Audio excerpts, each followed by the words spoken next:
Russia ने एक torpedo launch की है। अच्छा। उसका नाम है Poseidon. It's like a submarine. अच्छा। It's nuclear powered.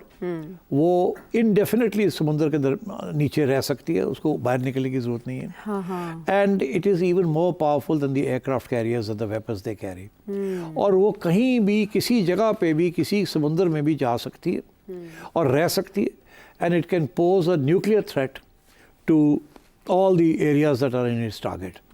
और उसको पकड़ना बहुत मुश्किल है। It is stealth. अच्छा। ये एक नया वेपन उन्होंने पोस्ट किया।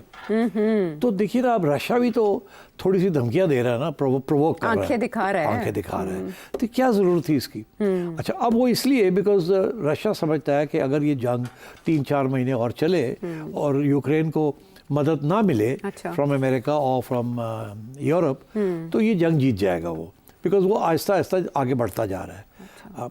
और कुछ लोग तो ये भी कह रहे हैं पुतिन को कि ये मौका है कि यूक्रेन कमज़ोर होता जा रहा है, आप जितना कुछ कर सकते हैं एक ही दम करें और सीज़ कर ले जो कुछ करना है, उसके बाद हम सीज़ फायर करके स्टेटस को मेंटेन कर लेंगे। मगर वो हो नहीं रहा है। अच्छा। और सो आई थिंक इस किस्म की टेंशन चल रही है with Russia. And I think Donald Trump एक तरफ तो नाराज़ हो गया है पुतिन के साथ, क्योंकि इसका ख्याल था कि पुतिन के साथ ये डील कर लेगा। हाँ। कि जी चल, तुमने जो ले लिया रख लो।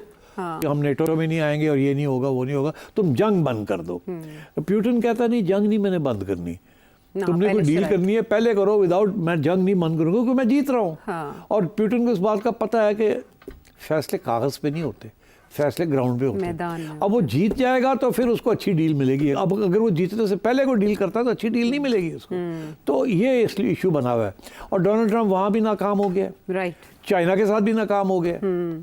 फ्रस्ट्रेटेड दिखाई दे रहे हैं। और इंडिया जो है वो कभी आधी बात मानता है, आधी बात नहीं मानता। हाँ हाँ। अब वो थोड़ी बहुत बात मान ली है ना, वो तेल वाली, तो इन्होंने थोड़ा सा उसको दे दिया है। और फिर ये डिफेंस एग्रीमेंट, ये बट एक्चुअली नरेंद्र मोदी बहुत नाराज है इससे, क्योंकि उसकी तो बड़ी बेइज्जती हो गई है। वो तो बड़ा बना हुआ था डोनाल्ड ट्रंप का बेस्ट फ्रेंड। हाँ। और डोनाल्ड ट्रंप ने तो मेरा ख्याल है कितनी दफ़ा अब कह चुका है कि इतने जहाज़ गिर गए इंडिया के, और Pakistan is a great country, और ये हो गया और वो हो गया। और अब ये भी कह दिया कि ये तो किलर है। हाँ, और साथ साथ कहता है ग्रेट गाय किलर।